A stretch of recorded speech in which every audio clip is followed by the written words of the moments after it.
Today's topic is to group all of the strings at a particular element in the list. We are going to use the group by method, list comprehension, and a lambda function. So first we are going to import it from the library, that is from itertools we are going to import the group by. After that we are going to initialize our list and the string which we need to get it removed from our particular string, that is we need to group all of the strings together except that particular element, and after that we are going to use the list comprehension, group by, and lambda all together.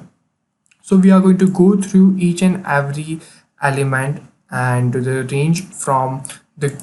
grouping by the list one, and we are going to go through the lambda. That is, first we are going to check it that if the I, that is the string, is able to going to match with all of the elements of the list one or not. If it gets matched, then we are going to group them together,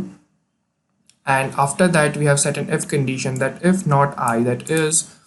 if that particular I is not being in there into the list one, so that after that we are going to print the particular list of that particular elements into the list number 2. In other words, what this if condition is going to do is we are going to take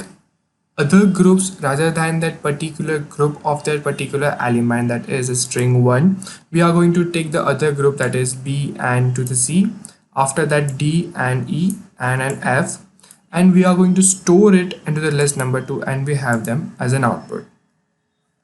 So how this is going to work is, first is going to check it,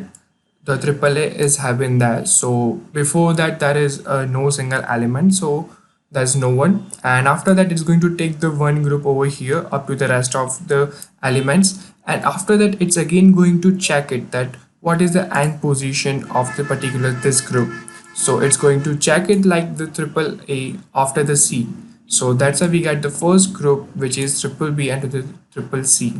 and similarly triple D and triple E, and after that the F. Since there is no ending of the F, so it's going to go through the exhausted of our list one, and that's why we get the F as to the single